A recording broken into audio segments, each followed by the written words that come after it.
नमस्कार दोस्तों, स्वागत है एक बार फिर आपके अपने YouTube चैनल जीवा स्टडी पर। मैं वरिष्ठ अध्यापक मुकेश कुमार जांगड़ आपका स्वागत करता हूं। तो अपन जो है राजस्थान लोक सेवा आयोग द्वारा आयोजित वरिष्ठ अध्यापक भर्ती, जिसको अपन आरपीएससी सेकंड ग्रेड कहते हैं, उसमें जो जीके पेपर 1 है, जो कॉमन आपका पेपर होता है, उसमें जो है नए टॉपिक्स जुड़े थे। उसमें 2-3 टॉपिक अपन कर चुके हैं, पहले 3 टॉपिक और अलग से प्लेलिस्ट भी मैंने बना दी है। और आज अपना जो टॉपिक रहेगा वो रहेगा भारत का निर्वाचन या चुनाव आयोग। ठीक है, सबसे पहले जो संवैधानिक प्रावधान है उनके बारे में थोड़ा सा जान लेते हैं। जो आपका निर्वाचन आयोग है उसका जो आपका संवैधानिक प्रावधान मिलता है वो संविधान के भाग 15 में अनुच्छेद 324 में भारत के निर्वाचन आयोग का उल्लेख है। नाम क्या लिखा हुआ है वहां पर? भारत के निर्वाचन आयोग। ठीक है, चुनाव आयोग नाम नहीं लिखा हुआ है, निर्वाचन आयोग नाम लिखा हुआ है। तो संविधान का भाग कौन सा? 15, अनुच्छेद कौन सा? 324। ठीक, अब थोड़ी सी बात कर लेते हैं अनुच्छेद 324(1) की, जिसके अंतर्गत निर्वाचन आयोग और उसके कार्य जो है उल्लेखित किए गए हैं।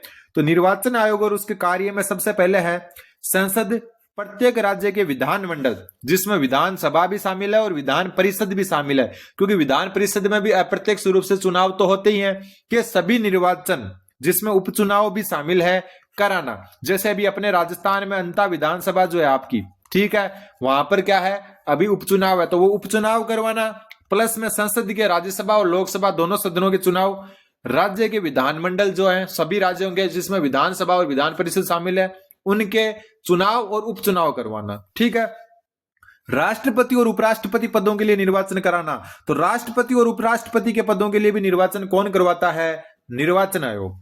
फिर इन सभी निर्वाचन के लिए निर्वाचक नामावली तैयार करना। जो भी निर्वाचक नामावली है वो भी तैयार कौन करता है? आपका चुनाव आयोग करता है। ठीक है, फिर है इन सभी निर्वाचन के संचालन का अधीक्षण, निर्देशन और नियंत्रण करना। मतलब जितने भी जो चुनाव होते हैं उनका जो है अधीक्षण करना, उनको देखना अध्यक्ष के रूप में, उनका निर्देशन करना, निर्देश देना वगैरह, और नियंत्रण करना, संचालन करना। ये सब किसके कार्य हैं? निर्वाचन आयोग के। किसके अनुसार? अनुच्छेद 324(1) के अनुसार।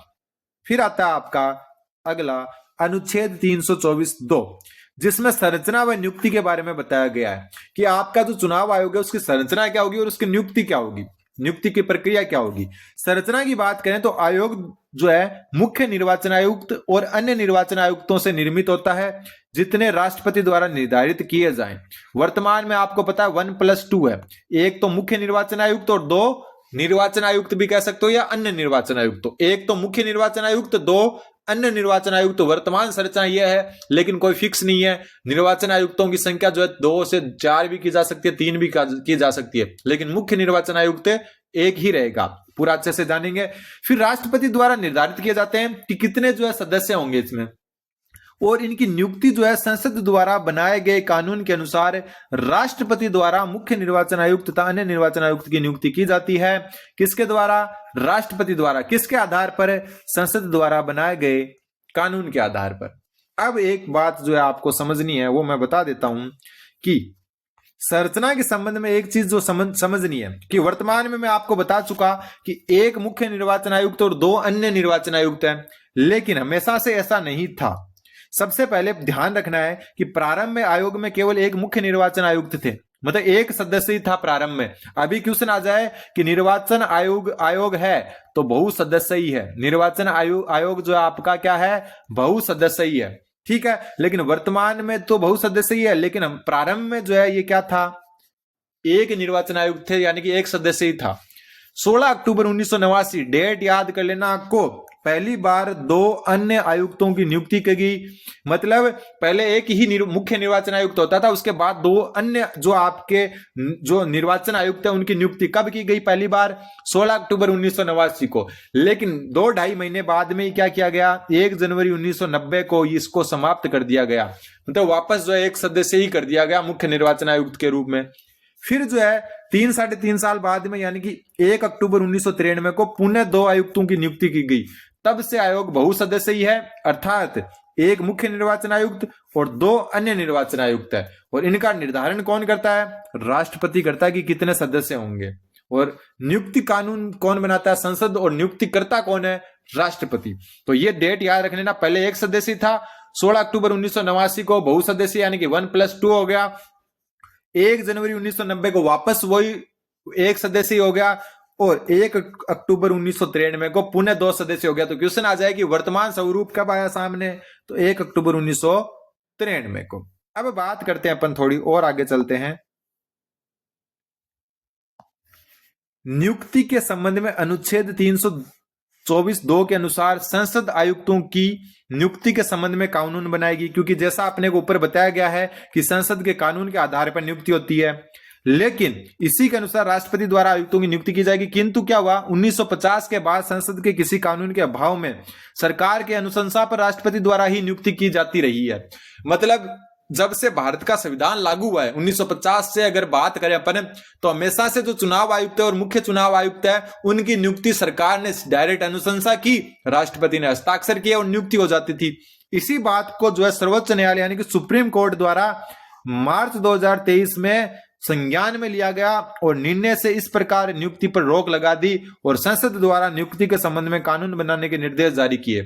पहले क्या होता था, प्रधानमंत्री कह देता था कि इन 3 को नियुक्त कर दो, इन 2 को कर दो, इसको कर दो, और राष्ट्रपति सिर्फ साइन कर देता था। लेकिन सुप्रीम कोर्ट ने संज्ञान लेते हुए मार्च 2023 में संसद को बोला कि आप इस पर कानून बनाएं। फिर कानून बनाए गए और इसी के अनुसार संसद में मुख्य चुनाव आयुक्त व आयुक्तों की नियुक्ति, सेवा शर्तें और अवधि से जुड़ा बिल पारित किया गया।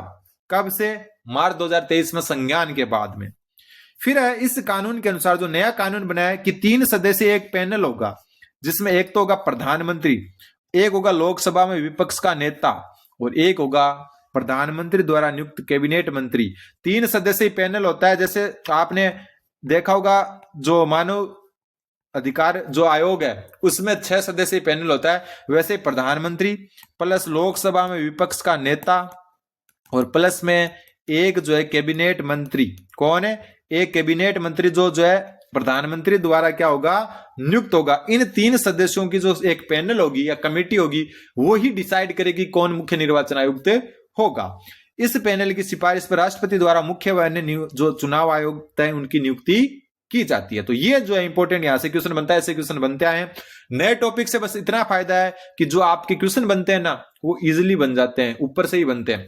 आगे बढ़े उससे पहले बता दूं कि अपना ऐप है जिसका नाम है परफेक्ट मॉक, ठीक है, क्योंकि आरपीएससी सेकंड ग्रेड अपन हमेशा से कवर करते आए हैं, जिसका लिंक डिस्क्रिप्शन में दिया हुआ है, वरना आप डायरेक्ट प्ले स्टोर पर सर्च कर सकते हो, नाम है परफेक्ट मॉक। इस पर अपनी जो है 55 टेस्टों की सीरीज चल रही है। कितने टेस्ट है, 55, बहुत ज्यादा होते हैं 55 टेस्ट। और आरपीएससी के पैटर्न पर क्वेश्चन है, कथन कारण वाले, ऐसे नहीं है कि नॉर्मल क्वेश्चन है। इसका डेमो जो है आपको फ्री में मिल रहा है। सेकंड ग्रेड की ये टेस्ट सीरीज है, किसकी, सेकंड ग्रेड की टेस्ट सीरीज है पेपर 1 की, ठीक है। ऐप का नाम है परफेक्ट मॉक, लिंक डिस्क्रिप्शन में, वरना सर्च कर सकते हो। 55 टेस्ट, ठीक है, आरपीएससी पैटर्न पर आधारित है और डेमो एकदम फ्री है। मेरे कहने पर आप एक बार डेमो देखें, आपके पैसे भी ना के बराबर लगेंगे और 55 टेस्ट की ये सीरीज आपको इतने कम दाम पर मिलने वाली है। डिस्क्रिप्शन में लिंक है, जाकर एक बार जरूर देखें। फिर आता है अनुच्छेद 324(3) आयोग की अध्यक्षता, कि आयोग का अध्यक्ष कौन होगा। वापस देखते जाना, पहले में निर्वाचन आयोग व उसके कार्य, दूसरे में संरचना और नियुक्ति, और 324(3) में है आयोग की अध्यक्षता। जब कोई अन्य निर्वाचन आयुक्त नियुक्त कर दिया जाता है तब मुख्य निर्वाचन आयुक्त निर्वाचन आयोग के अध्यक्ष के रूप में कार्य करता है, ठीक है। तो ये तो कोई इजी सी बात है कि मुख्य निर्वाचन आयुक्त क्या होगा, निर्वाचन आयोग के अध्यक्ष के रूप में कार्य करेगा, ठीक है। अब बात आती है आपके आगे कि ध्यान देने योग्य बात यह है कि निर्वाचन आयोग द्वारा निर्णय लेने की प्रक्रिया में सभी निर्वाचन आयुक्तों के पास समान अधिकार होते हैं और आयोग में निर्णय बहुमत के आधार पर लिए जाते हैं। मतलब अगर 3 सदस्य हैं तो जो 2 सदस्य अगर कहेंगे वो ही माना जाएगा। ऐसा नहीं है कि किसी जो मुख्य निर्वाचन आयुक्त है वो अपने हिसाब से जो है कोई मतलब क्या करे, निर्णय थोप दे। बहुमत के आधार पर निर्णय लिए जाते हैं, यह आपको ध्यान में रखना है। फिर है अनुच्छेद 324(4) प्रादेशिक निर्वाचन आयुक्तों की नियुक्ति। राष्ट्रपति द्वारा निर्वाचन आयोग से परामर्श के बाद निर्वाचन आयोग की सहायता में प्रादेशिक आयुक्तों की नियुक्ति की जाती है। यह आपको ध्यान में रखना है अनुच्छेद 324(4) के तहत। यहाँ प्रादेशिक जो निर्वाचन आयुक्त है इनसे मतलब कोई ये नहीं है कि आप जो राज्य निर्वाचन आयुक्त की बात कर रहे हैं वो नहीं है। प्रादेशिक मतलब रीजनल की, इन क्षेत्रों के लिए जो है आम जो चुनाव होते हैं, जनरल इलेक्शन होते हैं, उनके समय चुनाव आयोग नियुक्त करता है। तो प्रादेशिक निर्वाचन आयुक्तों की नियुक्ति अनुच्छेद 324(4) के तहत की जाती है, ठीक है। फिर है भारत के निर्वाचन आयोग द्वारा प्रत्येक राज्य स्तर पर निर्वाचन कार्यों के अधीक्षण, निर्देशन व नियंत्रण के लिए राज्य सरकार द्वारा प्रस्तावित सिविल सेवकों में से राज्य के मुख्य निर्वाचन अधिकारी की नियुक्ति की जाती है। ये अलग चीज होगी कि भारत का जो निर्वाचन आयोग है उसके द्वारा प्रत्येक राज्य स्तर पर निर्वाचन के कार्यों के अधीक्षण, निर्देशन और नियंत्रण के लिए उस राज्य सरकार द्वारा प्रस्तावित सिविल सेवकों, जैसे कोई आईएएस है या मान लो कि अपन राजस्थान के संदर्भ में देखें तो कोई आरएएस है, को में राज्य के मुख्य निर्वाचन अधिकारी की नियुक्ति की जाती है। यह निर्वाचन अधिकारी है या यह प्रादेशिक निर्वाचन आयुक्त अलग चीज है। ठीक है, जैसे में कलेक्टर होता है मुख्यतः, आप ये मान सकते हो। फिर है नवीन महाजन वर्तमान में राजस्थान के मुख्य निर्वाचन अधिकारी हैं। वापस दिमाग में रख लेना, राज्य के मुख्य निर्वाचन अधिकारी अलग होते हैं, राज्य के निर्वाचन आयुक्त अलग होते हैं जो पंचायती राज चुनाव करवाते हैं, दोनों में अंतर है। जैसे नवीन महाजन जो है वर्तमान में राजस्थान के मुख्य निर्वाचन अधिकारी हैं, लेकिन राजस्थान के मुख्य निर्वाचन आयुक्त कौन है? जो पंचायती राज और जो नगरीय निकाय के चुनाव करवाते हैं, निर्वाचन आयुक्त कौन है? तो ये नाम आपको ध्यान में रखना, राजेश्वर सिंह। पहले मधुकर गुप्ता थे, अभी राजेश्वर सिंह है, दोनों अलग अलग चीजें हैं, ध्यान में रख लेना। नवीन महाजन राजस्थान के मुख्य चुनाव अधिकारी हैं या निर्वाचन अधिकारी हैं।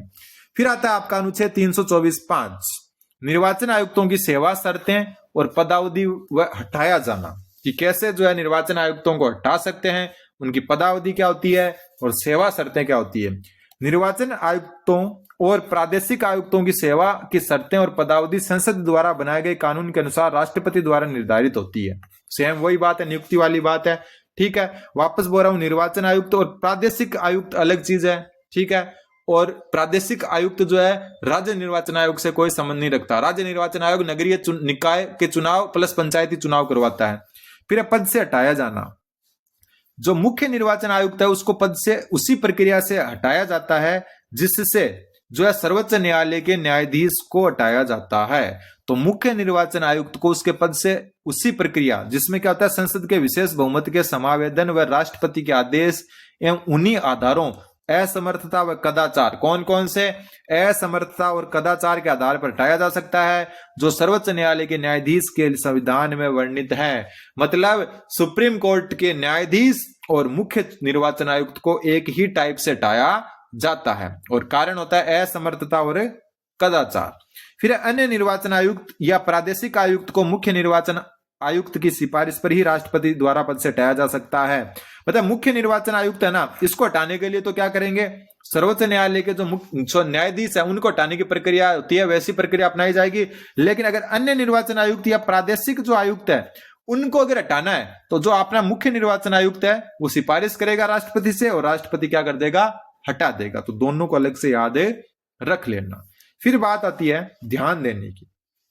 संविधान द्वारा निर्वाचन आयुक्तों की योग्यता, पदावधि और सेवा शर्तों का निर्धारण नहीं किया गया है। संविधान ने जो है किसी भी प्रकार की कोई योग्यता नहीं बताई है कि इतने साल का एक्सपीरियंस होना चाहिए, ये होना चाहिए, वो होना चाहिए, ना इसकी पदावधि बताई है, ना सेवा शर्तों का निर्धारण किया। किसने?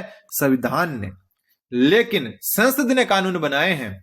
संसद द्वारा चुनाव आयोग, चुनाव आयुक्तों की सेवा शर्तें और कार्य संचालन अधिनियम 1991 में पारित किया गया। इसके अनुसार मुख्य निर्वाचन आयुक्त व अन्य निर्वाचन आयुक्त का कार्यकाल 6 वर्ष या 65 वर्ष की आयु तक होगा, और इन्हें उच्चतम न्यायालय के न्यायाधीशों के समकक्ष वेतन मिलेगा, और इनका वेतन लगभग 2.5 लाख रुपए, कितना, लगभग 2.5 लाख रुपए मासिक होता है। कितना होता है? 2.5 लाख रुपए मासिक। कुछ गलती हो जाए तो कमेंट कर देना।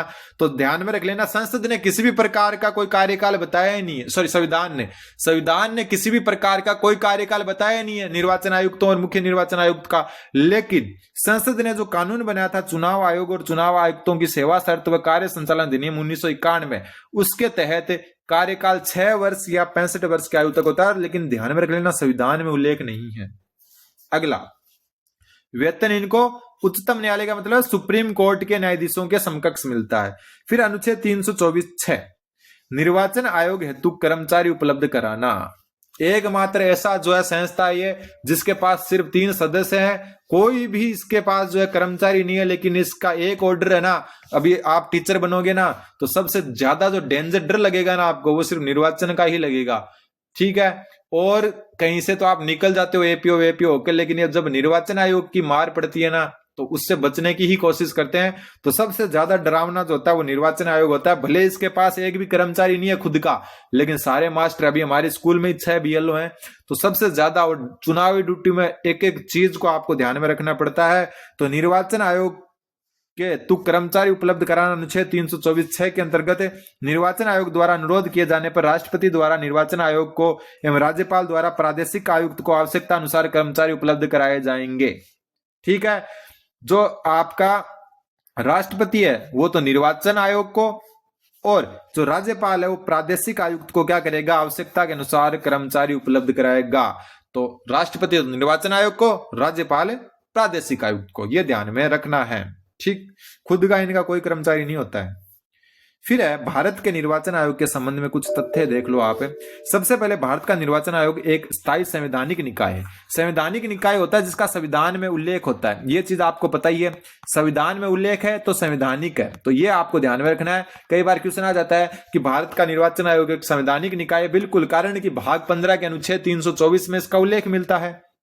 ठीक है, भारत के निर्वाचन आयोग की स्थापना 25 जनवरी 1950 को संविधान लागू होने से पहले को की गई, इसलिए 25 जनवरी को प्रतिवर्ष राष्ट्रीय मतदाता दिवस मनाया जाता है। अब एक कमेंट कर देना आप, 25 जनवरी को एक और भी कुछ आता है वो कमेंट करना आप, तो ध्यान में रख लेना। जो भारत का निर्वाचन आयोग है उसकी स्थापना 25 जनवरी 1950 को की गई, इसलिए 25 जनवरी को क्या मनाया जाता है, आपका राष्ट्रीय मतदाता दिवस। और श्री सुकुमार सेन पहले, कौन से, पहले मुख्य निर्वाचन आयुक्त 21 मार्च 1950 से 19 दिसंबर 1950 तक भारत के पहले मुख्य निर्वाचन आयुक्त रहे। ध्यान रखना, कौन, सुकुमार सेन, कौन से नंबर के, प्रथम। ठीक है, सबसे पहले कौन रहे थे, सुकुमार सेन रहे थे। ठीक है, और 21 मार्च 1950 से 19 दिसंबर 1950 तक भारत के पहले मुख्य निर्वाचन आयुक्त रहे थे, और उस समय एक ही होते थे। ठीक है, अन्य निर्वाचन आयुक्त होते नहीं थे। मुख्य निर्वाचन आयुक्त श्री TN शेषन निर्वाचन सुधारों में अपनी कार्यशैली के लिए विशेष रूप से जाने जाते हैं। कौन, TN शेषन, जिनका कार्यकाल 12 दिसंबर 1990 से 11 दिसंबर 1996 तक रहा। यह आपको ध्यान में रखना है। फिर है श्री VS सेगल एवं SS धनोवा, जिन्हें 1989 में नियुक्त किया गया था, भारत के पहले अन्य चुनाव आयुक्त बने। जैसा कि अपन ऊपर बता चुके हैं कि सबसे पहले 16 अक्टूबर 1989 को जो है 2 अन्य चुनाव आयुक्तों की नियुक्ति की गई थी। उससे पहले सिर्फ एक ही मुख्य जो है चुनाव आयुक्त होता था या निर्वाचन आयुक्त होता था। तो 1989 में बनने वाले पहले अन्य चुनाव आयुक्त कौन कौन थे, श्री VS सेगल और SS धनोवा, ध्यान में रखना है। वर्तमान परीक्षा पे बताऊं मैं आपको, तो इनको हटा दो एक बार क्योंकि ये पुराने हो चुके हैं, इस PDF में पुराने दे रखे हैं। वर्तमान में क्या सिस्टम है, वर्तमान में आपके ज्ञानेश कुमार, कौन है, ज्ञानेश कुमार, जिनका नाम यहां पर दिया हुआ ना, ज्ञानेश कुमार, ये निर्वाचन आयुक्त थे, लेकिन अभी जो लेटेस्ट के अनुसार जो है ये मुख्य निर्वाचन आयुक्त हैं। क्या है, मुख्य निर्वाचन आयुक्त। ठीक है, और 2 जो अन्य निर्वाचन आयुक्त हैं, 2 जो अन्य निर्वाचन आयुक्त हैं, उसमें से एक तो है डॉक्टर सुखवीर सिंह संधू, ये तो सही है, सुखवीर सिंह संधू। और जो दूसरे निर्वाचन आयुक्त हैं आपके सेकंड, उनका नाम ध्यान में रख लेना, डॉक्टर विवेक जोशी। कौन है, डॉक्टर विवेक जोशी। तो ये वर्तमान स्वरूप है। सबसे पहले ज्ञानेश कुमार जो मुख्य निर्वाचन आयुक्त बन चुके हैं, इस PDF के अनुसार वो पहले क्या थे, ज्ञानेश कुमार निर्वाचन आयुक्त थे। और निर्वाचन आयुक्त में पहले तो डॉक्टर सुखवीर सिंह संधू और दूसरे डॉक्टर विवेक जोशी। ठीक है, फिर जो है कुछ बचे हुए फैक्ट हैं वो लास्ट में जानेंगे। आयोग की स्वायत्तता, निर्वाचन आयोग अपने कार्यों के निष्पादन में कार्यकारी हस्तक्षेप से मुक्त है, मतलब सरकार किसी प्रकार का ऑर्डर नहीं दे सकती। तो कार्यकारी हस्तक्षेप से क्या है, मुक्त है, किसी भी प्रकार का कोई ऑर्डर नहीं चलता है। मतलब ऑर्डर का मतलब है दबाव नहीं कर सकते, आपकी एक मानना ही पड़ेगा। निर्वाचनों के संचालन कार्यक्रम के बारे में समस्त मामलों पर आयोग द्वारा ही निर्णय लिए जाते हैं, स्वयं ही निर्णय लेता है वो, सरकार नहीं भेजती कि इस डेट को चुनाव करवा दो, खुद ही करते हैं। आयोग के परामर्शी एवं अर्ध न्यायिक कार्य, ठीक है, संसद व राज्य विधानमंडलों के निर्वाचित सदस्यों के निर्वाचन पश्चात निर्हैता यानी कि अयोग्यता के मामले में आयोग द्वारा परामर्श दिया जाता है। कोई भी आपका संसद या विधानमंडल का सदस्य है, उसकी अयोग्यता से संबंधित कोई विवाद हो रहा है तो उस पर चुनाव आयोग क्या देगा? परामर्श देगा।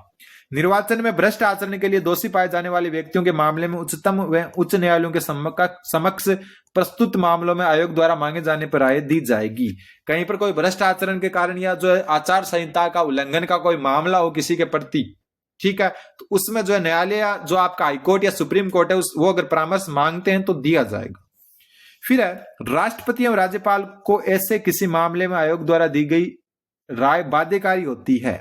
ध्यान में रख लेना कि राष्ट्रपति एवं राज्यपाल को अगर चुनाव आयोग कोई राय दे देता है वो बाध्यकारी होती है, माननी ही पड़ती है। किस अनुच्छेद 103 और 192 के अनुसार। मोस्ट इंपोर्टेंट, क्या मोस्ट इंपोर्टेंट ध्यान में रखना।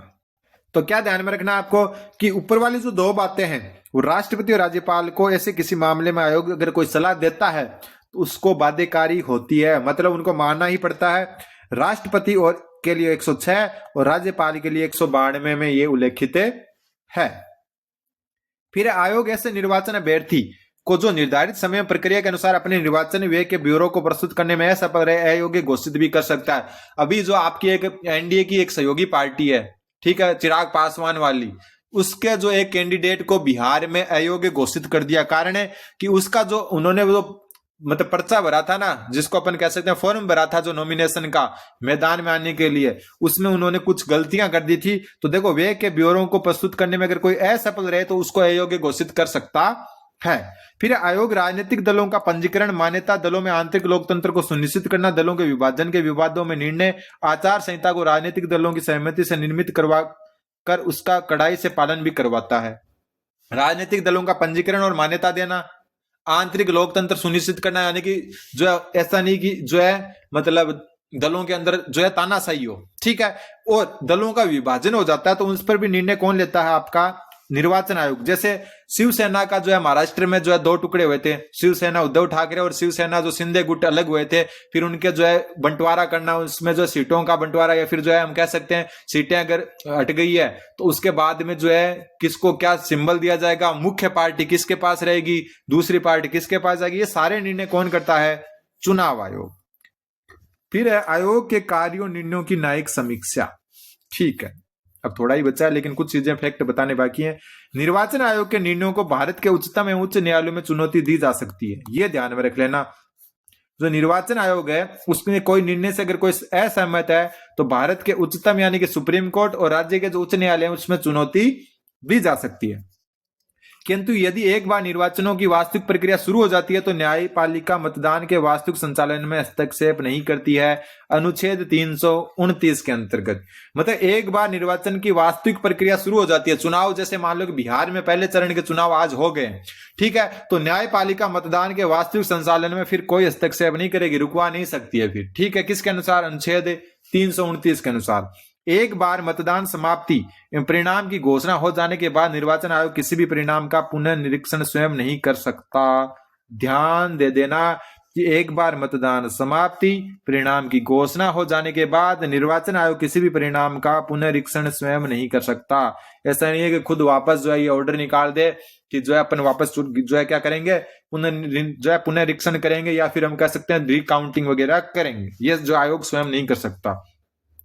संसद व राज्य विधानमंडलों के निर्वाचन के संबंध में इसका पुनरीक्षण केवल उच्च न्यायालयों द्वारा इसके समकक्ष निर्वाचन याचिका लगाए जाने पर ही किया जा सकता है।